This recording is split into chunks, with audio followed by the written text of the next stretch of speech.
அனைவருக்கும் வணக்கம். Welcome to mechanical engineering Tamil. இன்னைக்கு நம்ம என்ன எதை பத்தி பார்க்க போறோம் அப்படின்னு பாத்தீங்கன்னா, ஒரு ராயல் என்ஃபீல்ட் பைக் வந்து ஃபேமிலி மேனுக்கு வந்து செட் ஆகுமா அப்படின்ற பத்தி நம்ம இந்த வீடியோல பார்க்க போறோம். உங்களுக்கு இதை பத்தி தெரிஞ்சுக்கணுமா? வாங்க பார்க்கலாம். அதுக்கு முன்னாடி நீங்க இன்னும் நம்ம சேனல் சப்ஸ்கிரைப் பண்ணலனா அந்த ரெட் கலர் பட்டனை பிரஸ் பண்ணி சப்ஸ்கிரைப் பண்ணிக்கங்க. கூடவே அந்த பெல் பட்டனையும் பிரஸ் பண்ணிக்கங்க. நம்ம சேனல் என்ன வீடியோஸ் போட்டாலும் உங்களுக்கு உடனுக்குடன் அப்டேட்ஸ் வந்துகிட்டே இருக்கும்.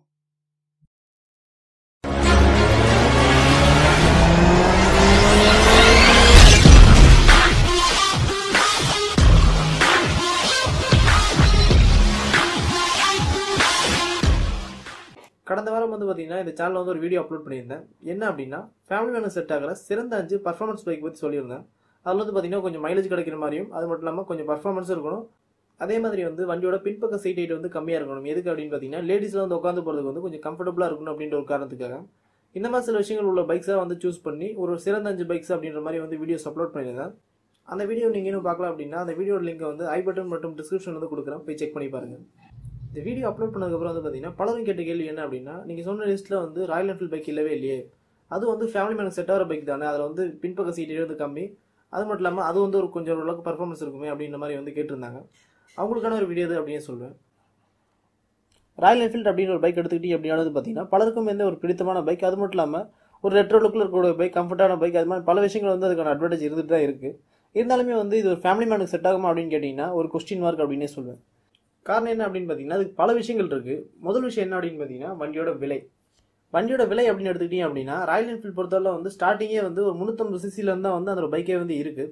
அப்படி இருக்கப்போ அந்த பைக்கோட விலை அப்படின்னு பார்க்கும்போது ராயல் என்ஃபீல்ட் கிளாசிக் 350 அப்படின்ற ஸ்டாண்டர்ட் வேரியண்டோட விலையை வந்து 1,60,000 வரைக்கும் கூட வண்டியோட விலை வந்து பார்த்தீங்கன்னா சென்னையோட ஆன் ரோட் ப்ரைஸ்க்கு வந்து இருக்குது. அப்படி இருக்கப்போ புதுசாக வந்து ஒருத்தர் பைக் எடுக்க போகிறார், அதுவும் வந்து ஒரு ஃபேமிலி யூஸ்க்கு வாங்க போகிறார் அப்படின்றப்போ இந்த பைக் வாங்குவார் அப்படின்னு கேட்டிங்க அப்படின்னா கண்டிப்பாக வந்து ராயல் என்ஃபீல்ட் பைக்ஸ் வாங்குறதுக்கு யோசிப்பார் அப்படின்னு தான் சொல்லுவேன்.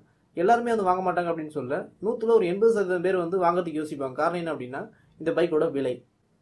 அடுத்த விஷயம் என்ன பார்த்தீங்கன்னா வண்டியோட மைலேஜ். வண்டியோட விலை வந்து அதிகமாக இருந்தாலும் இருந்துட்டு போகுது, நான் எப்படியும் வந்து வண்டியை டியூவில் தான் எடுக்க போகிறேன், மாதம் மாதம் பணம் கட்டி தான் ஆகணும். அப்படி இருக்கப்போ நான் வண்டி விலை அதிகமாக உள்ள வண்டியை எடுத்துட்டு மாதம் மாதம் நான் டியூ கட்டிக்குவேன் அப்படின்ற மாதிரி நினைக்கலாம்.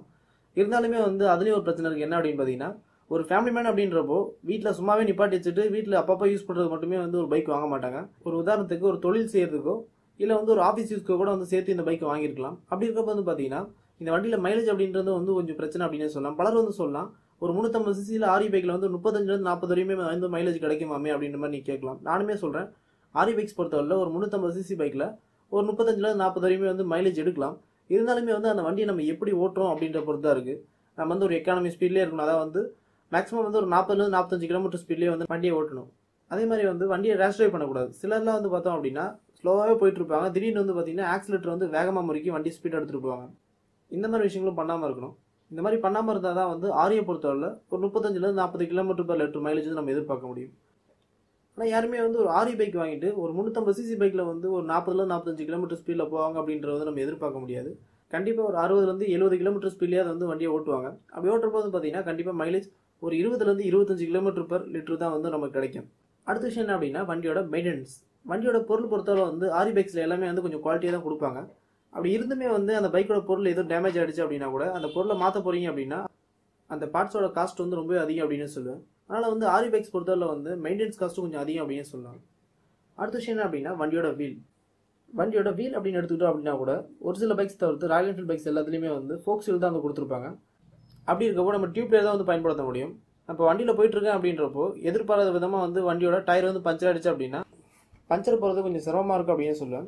ஏன்னா வந்து ஒரு வண்டியில் வந்து டியூப்லெஸ் டயர் இருந்துச்சு அப்படின்னா திடீர்னு பஞ்சர் ஆயிடுச்சு அப்படின்னா கூட பக்கத்தில் இருக்க பஞ்சர் ஷாப் வரையுமே வந்து நம்ம சீக்கிரமே வந்து வண்டியை ஓட்டிட்டு போயிடலாம். ஆனால் வந்து இதே டியூப் டயர் உள்ள வண்டியில் வந்து நம்ம பஞ்சர் ஷாப் வரையுமே வந்து ஓட்டிட்டு போக முடியாது. அப்படி ஓட்டிட்டு போனோம் அப்படின்னா வண்டியோட டியூப் வந்து டேமேஜ் ஆயிடும். அப்படி இருக்கப்போ வந்து பார்த்தீங்கன்னா ஆரி பைக்ஸில் வந்து இந்த ஃபோக்ஸ் வீல் கொண்ட வண்டியில் எல்லாமே வந்து பார்த்தீங்கன்னா டியூப் டயர் தான் வந்து கொடுத்துருப்பாங்க. அது மட்டும் இல்லாமல் ஆரியோட வெயிட்டும் வந்து பார்த்தீங்கன்னா ரொம்ப அதிகம் அப்படின்னு சொல்லலாம். ஒரு 190 கிலோகிராம்லாம் வந்து வண்டியோட வெயிட் இருக்குது. அப்படின்ற வந்து பார்த்தீங்கன்னா அந்த வண்டியை வந்து பஞ்சர் ஷாப் வரையும் தள்ளிட்டு போகிறது கொஞ்சம் சிரமம் அப்படின்னு வந்து சொல்லுவேன். அதே மாதிரி வந்து பார்த்தீங்கன்னா பஞ்சரிங் டைம்.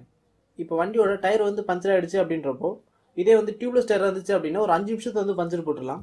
ஆனால் வந்து டியூப் டயர் அப்படிங்கிறப்போ வந்து பார்த்தீங்கன்னா வண்டியோட வீலை கழட்டி வீல் வந்து டயர் கழட்டி டயருக்குள்ள இருக்க டியூப் எடுத்து தான் வந்து பஞ்சர் போட முடியும். இதனாலே வந்து பார்த்தீங்கன்னா ரொம்ப வந்து டைம் அதிகமாகும் அப்படின்னு சொல்லலாம். இப்போ ஒரு ஃபேமிலி மேன் வந்து காலையில் வேலை கிளம்பி போகிறார் அப்படின்றப்போ எதிர்பாராதமாக வந்து டயர் பஞ்சர் ஆகிடுச்சு அப்படின்னா அது வந்து டியூப்லெஸ் டயர் இருந்தது அப்படின்னா கூட வந்து ஒரு 5 நிமிஷத்தில் வந்து நம்ம பஞ்சர் போட்டுடலாம்.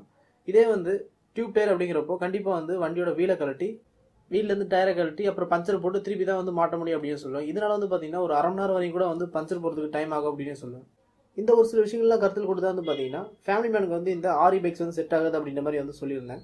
நீங்கள் கேட்கலாம், அப்போ வந்து ஆரி பைக் வந்து நல்ல பைக் கிடையாதா, ராயல் என்ஃபீல்டு பைக் அப்படிங்கிறது வந்து வேஸ்ட் அப்படின்ற மாதிரி கேட்டிங்க அப்படின்னா அப்படிலாம் கிடையவே கிடையாது. இன்ன வரைக்குமே வந்து பார்த்தீங்கன்னா ராயல் என்ஃபீல்டுக்கான ஃபேன் பேஸ் வந்து குறையில அப்படின்னு சொல்லலாம். இதுவும் சூப்பரான பைக் தான். ஆனால் வந்து ஃபேமிலி மேனுக்கு செட் ஆகுமா அப்படின்றது தான் வந்து பார்த்தீங்கன்னா ஒரு கேள்விக்குறி. எனக்கு வந்து மைலேஜ் பற்றியே வந்து கவலை கிடையாது. எனக்கு டியூப் டயர் இருந்தாலும் பரவாயில்ல, எனக்கு விலை அதிகமாக இருந்தாலும் பரவாயில்ல, எனக்கு பைக் வந்து பிடிச்சிருக்கு அப்படின்னு நினச்சவங்க வந்து கண்டிப்பாக வந்து இந்த ஆரி பைக் வந்து எடுத்து பயன்படுத்தலாம். உங்களுக்கு இந்த தகவல் வந்து ஒரு பயனுள்ள தகவலாக இருக்கும் அப்படின்ற மாதிரி நினைக்கிறேன். உங்களுக்கு இதே மாதிரி வந்து மேலும் பல தகவல் அது நம்ம தமிழ் மொழி தெரிஞ்சிருமா அந்த சேனலை சப்ஸ்கிரைப் பண்ணுங்கள், லைக் பண்ணுங்கள், ஷேர் பண்ணுங்கள். நன்றி, வணக்கம்.